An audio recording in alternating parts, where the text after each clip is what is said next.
कुरा गरौँ अस्ति नै झैँ अब यही 100% सियोई भन्दै रमाउँदै उफ्रिँदै फुलसुल बाँड्दै हुर्रुर त्यो बर्थडे केक जस्तो फिर्र गर्दै रमाउँदै गरेको भिडियोहरूको बारेमा है। अब कुरा त्यसै सम्बन्धी सियोई जापानको स्टुडेन्ट सियोईको बारेमा भनौँ न। के छ कन्सल्टेन्सीले त पैसा कमाउने हो, 100% आएन 200% आएन कन्सल्टेन्सीलाई त आम्दानी हो। 1 लाख 1.5 लाख 2 लाखै लेला होइन। अनि त्यसपछि कतिपय राम्रो कुरा भनेको भन्ला गएपछि पार्ट टाइम जति नि पाइन्छ कमाइन्छ 2.5 लाख भन्ला, त्यस्तो छैन है अहिलेको सिचुएसनमा गाइज। नयाँ आउने स्टुडेन्टहरू रमाउन छोड्नु है।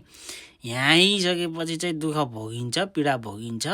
एउटा काम गर्ने हो, बस्ने हो। नियम चेन्ज हुँदैछ, कडा हुँदैछ। एउटा काम गर्ने हो, पहिला हामी आउने बित्तिकै एयरपोर्ट इमिग्रेसनलाई 28 घन्टाको छाप हानेर दिन्थ्यो। अब त्यो एलाउड पनि हुनेवाला छैन, त्यो पनि हट्नेवाला छ है। के प्रुफहरू देखाएपछि बल्ल 28 घन्टाको काम पाइन्छ भन्ने नियम विस्तार हुँदैछ। अब अप्रिल इन्टेकमा आउनेहरूलाई हुन पनि सक्छ है, म पनि 100% छैन, न्युजको सुनेको हो यो। रमाउन छोड्नु, यहाँ आएर 28 घन्टा काम गर्ने हो, 28 घन्टामा रुम रेन्टतिर खाऊ बस त्यति गर्न मिल्छ। त्यो 28 घन्टा कामले 1 लाख कमाउने, 1-20 जति कमाउने, बस त्यति मुस्किलले बचे 20,000 25,000 बद्ला, त्योभन्दा बद्दैन त्यसमा 28 घन्टामा।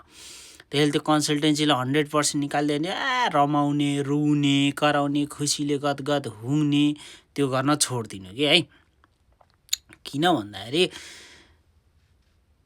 अहिले धेरै गाह्रो छ जापान, एकदम गाह्रो, स्टुडेन्टलाई एकदम गाह्रो।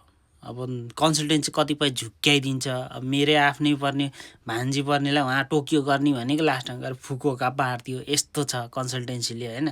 आफूले मन परेको ठाउँमा गर्छु भन्दा अन्त पार्थ्यो, यस्तो छ। त्यसैले सोचेर आउनु होला भन्दैछु म। आएपछि धेरै दुःख पाइन्छ, रुनु हाँस्नु कराउनु बाहेक अरू उपाय हुँदैन। धैर्य राख्नुपर्ने हुन्छ, धैर्य राखेर एउटै काम गर्ने हो। एउटै कामले म ऋण तिर्न सक्दैन, म 4 वर्ष एउटै काम 28 घन्टा काम गरेर बस्ने हो, त्योभन्दा म सक्दैन भनेर धैर्य गराएर आउनु पर्यो। 2टा काम गर्छु टन्न कमाउँछ, त्यो अहिले सम्भव छैन। एकदम गाह्रो है। यो कुरा चाहिँ ध्यानमा राख्नु होला, धेरै नै गाह्रो छ।